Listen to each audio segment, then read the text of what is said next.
Olá, Holi Rei, feliz Holi, Festival das Cores. Hoje na Índia, 18 de março, é comemorado o Holi Day, o Dia das Cores, o Festival das Cores, que significa a vitória da luz sobre as trevas. Existe uma história sobre o Santo Pralada, o Santinho Pralada. Holi vem de Holika. Holika foi um asura feminino, um demônio feminino que tentou queimar o santo Pralada em chamas, mas a devoção de Pralada pelo Senhor Vishnu, a segunda pessoa da Trimurti, impediu que o fogo promovesse qualquer ferimento, qualquer mal à criança santa. A história é a seguinte: venham comigo, vamos conhecer a história do Santo Pralada e de Holi, o Festival das Cores da Índia.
Há muito tempo na Índia, como relata o Srimad Bhagavatam, existia um rei demoníaco chamado Hiranyakashipu, que era um grande inimigo do Senhor Vishnu. Vishnu, a segunda pessoa da Trimurti hindu. Brahma, o criador, Vishnu, o preservador, Shiva, o destruidor. Essas três forças, essas três inteligências da Trindade ou Trimurti não constituem o Deus original, o Deus autêntico, que é Brahman. Na verdade, Brahma, Vishnu e Shiva são inteligências de Brahman, forças de Brahman, mas não são imortais. A idade de Brahma é, segundo Swami Sri Yukteswar, mestre de Paramahansa Yogananda, de 314 trilhões de anos terrestres, que a duração seria a duração do nosso universo, mas existem incontáveis universos. Cada universo possui um Brahma, um Vishnu e um Shiva. Hiranyakashipu, inimigo de Vishnu, do Senhor Vishnu, a segunda pessoa da Trimurti, desejoso de destruir Vishnu, começa a praticar tapasia, austeridades no alto de uma montanha para agradar a Brahma. Brahma aparece a Hiranyakashipu depois de muito tempo de austeridade, meditação, jejum, oração, debaixo de chuva, debaixo de neve, de sol, de fogo, tempestades, e ele não saía do lugar, praticando a sua austeridade. Até que o Senhor Brahma então aparece a Hiranyakashipu e pergunta: o que você deseja? Hiranyakashipu diz a Brahma: desejo a imortalidade. A imortalidade eu não posso lhe oferecer, porque nem mesmo eu, Brahma, sou imortal. Peça outra coisa.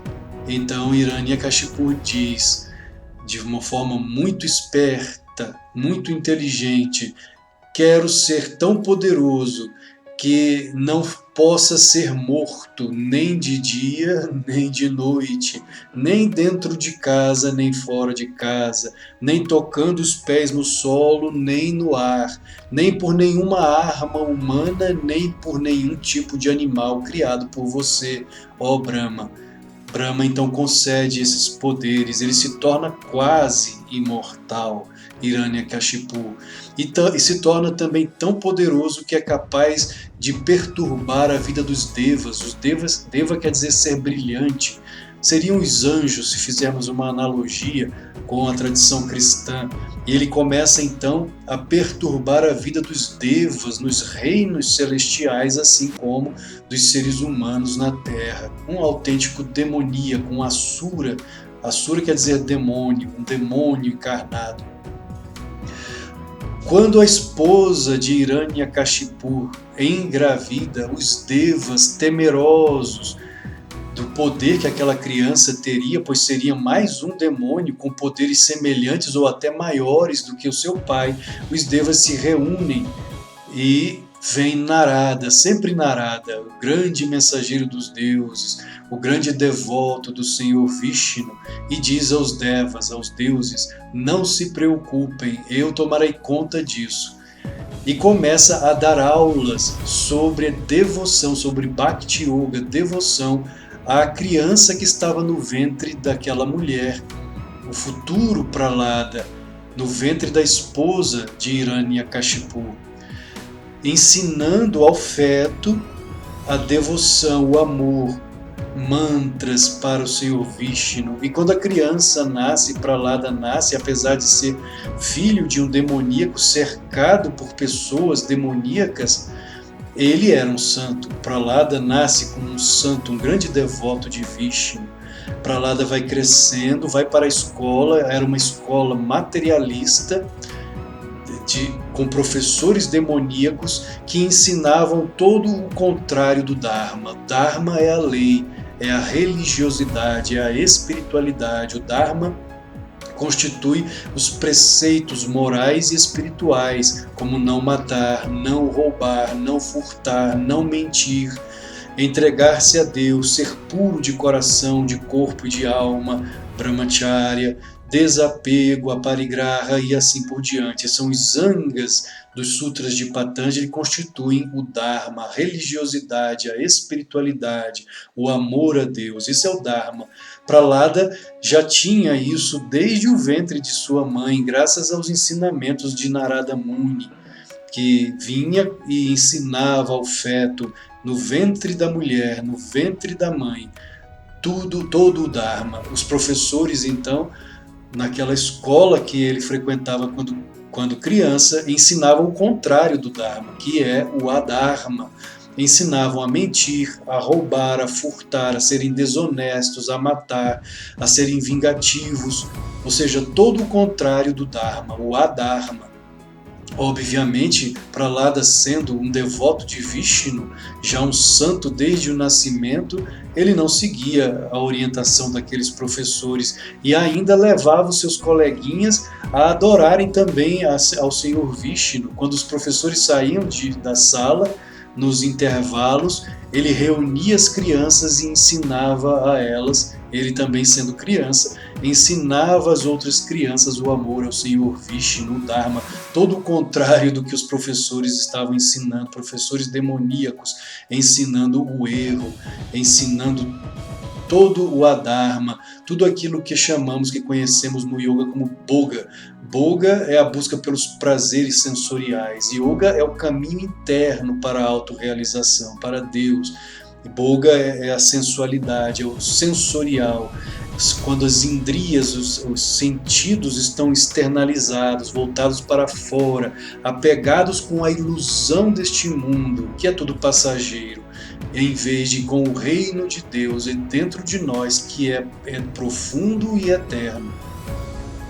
Então, Pralada ensinava o Dharma para os seus coleguinhas. Quando seu pai, Hiranyakashipu, o rei demoníaco, percebe a devoção de seu filho Pralada por Vishnu, que era seu grande inimigo, Hiranyakashipu deseja matar, passa a desejar a morte de seu próprio filho santo Pralada e pede a seus soldados demoníacos que matem Pralada.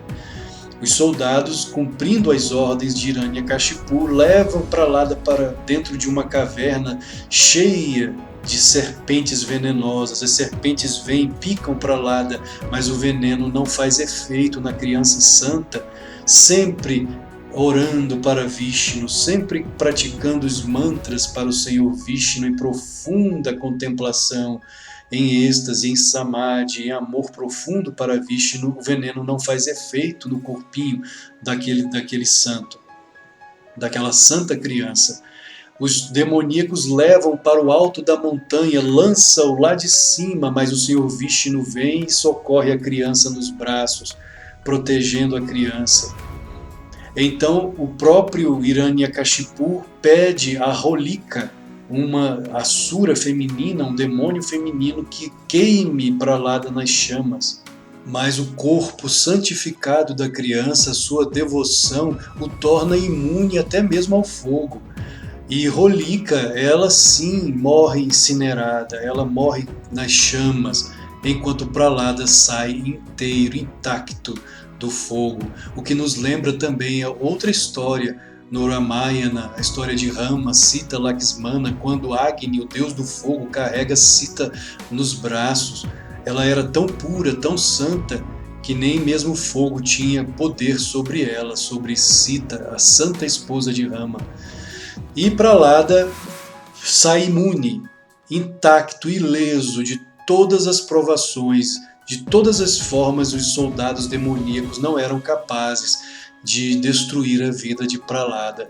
O Hiranyakashipu resolve ele mesmo dar fim à vida de seu filho, chama-o no palácio, coloca-o sobre o colo e inicia ali um diálogo com Prahlada, perguntando a Prahlada: você ama a Vishnu mais do que a mim? Sim, meu pai, eu amo a Vishnu mais do que tudo. Ele é o meu pai espiritual. Você concorda que Vishnu é onisciente, onipresente, onipotente? Se ele realmente é onipresente, então ele está em toda parte, consequentemente está nos pilares deste palácio. Sim, meu pai, ele é onipresente, ele está em tudo. Hiranyakashipu desafia então ao Senhor Vishnu. Se ele está realmente aqui, então que ele saia de dentro de um desses pilares. Quando Naranzinha, que é Vishnu na forma de cabeça de leão, corpo de homem, sai de dentro de um dos pilares do palácio e começa ali uma luta contra o demoníaco rei Hiranyakashipu. A luta dura o dia e chega próximo da noite, do crepúsculo. Lá fora é crepúsculo. Crepúsculo é um momento em que não é nem dia nem noite. E Naranzinha, que era Vishnu, o Senhor Vishnu, como falei, com cabeça de leão, corpo de homem, pega com sua força ao demoníaco Hiranyakashipu e leva-o para a soleira da porta de entrada do palácio, ou seja, lá fora não era dia nem noite, era crepúsculo. Na soleira, na entrada do palácio, não é nem dentro e nem fora. Naranzinha pega Hiranyakashipu, coloca sobre um de seus joelhos, ou seja, os pés de Hiranyakashipu não tocavam o solo, ele também não estava no alto, pois estava sobre o joelho de Naranzinha. Naranzinha, o Senhor Vishnu, naquele momento, naquela aparição, não é nem homem e nem animal, mas a mistura de leão com homem. Ele não segurava nenhuma arma humana, mas possuía as garras do leão. E ali ele então com suas garras abre o corpo do demoníaco Hiranyakashipu, salvando a vida do santinho Prahlada, em legítima defesa daquela criança que estava em apuros, quase a ponto de ser assassinada, morta por seu próprio pai demoníaco. Essa história resumida, claro que está resumida, de Prahlada, o santo Prahlada e do festival Holi, que é a vitória da luz sobre as trevas, em que na Índia as pessoas lançam tintas coloridas e pós coloridos umas sobre as outras, numa grande alegria, num grande festival, e que também vem de uma brincadeira que se iniciou com o Senhor Krishna. Krishna gostava de fazer esse tipo de brincadeira com as gopis e os gopas, lançando pós coloridos e tintas coloridas, como vocês podem ver nessas imagens. Esse é o Holi. Hoje, 18 de março, a Índia está comemorando o Festival das Cores, o Holi, a vitória de Prahlada sobre o demônio Holika, aquela que tentou queimá-lo no fogo. E também, obviamente, a vitória sobre o seu próprio pai demoníaco, Hiranyakashipu. É a vitória da luz sobre as trevas. Existem muitos festivais na Índia que têm o significado, o simbolismo da vitória da luz sobre as trevas. Aos poucos, aqui em nosso canal, Histórias da Índia, irei contando muitas e muitas e muitas histórias dos Puranas da Índia. Curta o vídeo, comente, compartilhe. Se você não é inscrito, inscreva-se em nosso canal. Aguarde as próximas histórias. Ainda estamos contando a história também do amor entre Shiva e Parvati. Namastê! Feliz Holi!